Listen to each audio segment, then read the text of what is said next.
কত বড় মুনাফিক, কত বড় জাহান্নামী, ফি দারকিল আসফালে মিনান নার।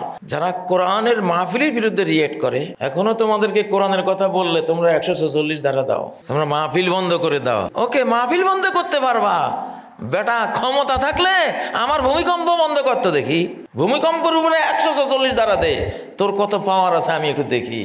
যে বাংলাদেশে অমুক তারা ভূমিকম্প পছন্দ করে না, ভূমিকম্প দেখি এখন কোরআনের পক্ষে কথা বলে, ভূমিকম্প দেখে মানুষ কোরআনের দিকে যায়। তাহলে এই ভূমিকম্পের রাজনীতি শুরু হয়েছে, এটা বন্ধ করতে হবে।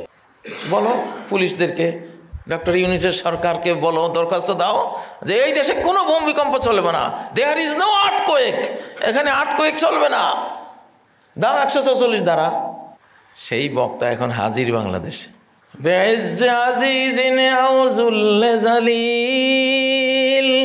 এখন লাস্ট আওয়ার শেষ।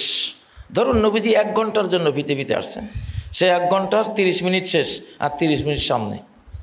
30 মিনিট নাই, অল্প, অর্ধেকও নাই, অল্প কিছু টাইম। এখন আর টাইম নেই তো, এখন সত্য হয় মানব, তাহলে ইজ্জত পাওয়া, সসম্মানে তোমার এ সত্য কবুল করে নেবে।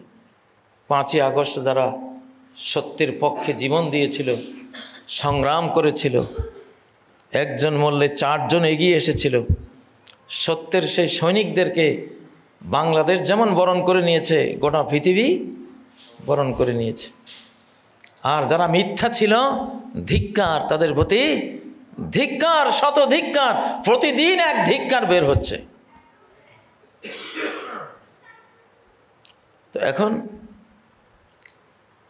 সত্যের যুগ, তোমাকে হয় সত্য কবুল করবা, সসম্মানে তোমাকে বরণ করে নেওয়া হবে।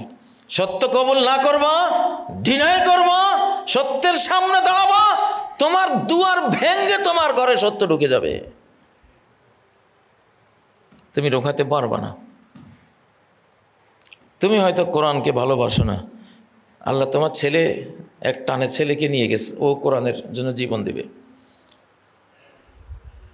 তোমার স্ত্রীরই নিয়ে গেছে আল্লাহ সত্যের পক্ষে, তোমার স্ত্রী এখন প্রয়োজনে তোমার সাথে তার ডিভোর্স হয়ে যাবে, তবুও সে সত্যকে, কোরআনকে বর্জন করবে না। এমন ঘটনা বাংলাদেশে কি 2-1টা? লক্ষ লক্ষ এক্সাম্পল পৃথিবীতে আছে। সত্য এখন দুয়ার ভেঙে ঢুকবে।